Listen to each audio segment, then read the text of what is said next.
before we move on, I felt we'd be remiss if we did not call out these two items that happened the minute the World Series ended. Kind of Oh yeah. closing the book on the rebuild to a world championship, which never came close. Um, One, no surprise, the White Sox did not exercise their $25 million option on Yoán Moncada. He is now a That was free wise. agent. He's now a free agent, not having played, but um, what did he play? Like a week's worth of baseball this year? I don't even Yeah, I don't remember. remember. It was so Not little, much. not much. So, he's gonna go into free agency with no upside. He's played 140 games twice in his 8 years with the White Sox. Twice. Um, Hmm. just all the I mean, he was the number one prospect in baseball, which is why, nothing is a guarantee ever. He turned out to be just Hmm. such a huge bust.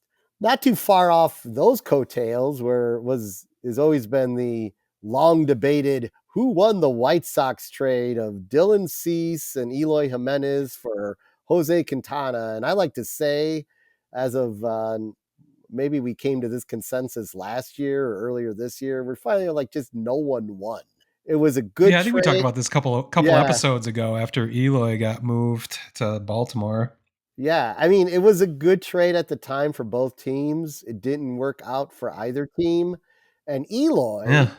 is also a free agent as the Orioles had no interest whatsoever in picking up his option. So it's crazy times when you think about you looked at all the statistics, or really I don't mean statistics, all the projections on these guys, and to think Huh. that the only really serviceable guy I think out of the entire bunch is Dylan Cease, right?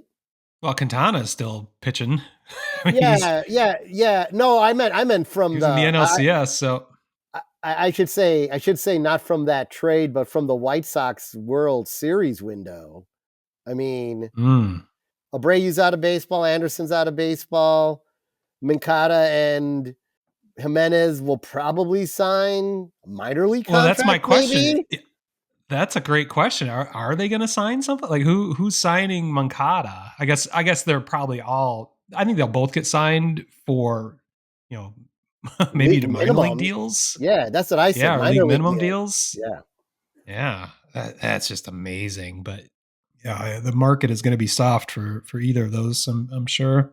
Yeah, it's crazy shit. I mean, I guess technically Garrett Crochet's part of that, and you know, he could end up being one of the best starters ever if you know, obviously he'll come back as a full-time starter this year and there won't be such a strict innings limit. So, Oh yeah, he'll be able to do anything he needs to do. He's gonna actually gonna come up later in the show.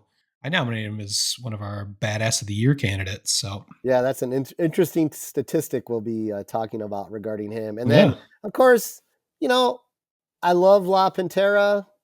Hopefully he can turn it around, especially regarding a midseason trade. So, I hold mm. out hope there. But really, Dylan Cease, out of all these names, everyone they had, it's really Dylan Cease, man.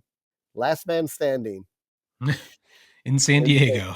in San Diego. So I would consider the World Series rebuild player chapters officially closed now, and I would rather never talk about that period of White Sox baseball ever again. But I'm sure I won't be able to escape it. So Good that's thing all we have for a me podcast. regarding the White Sox.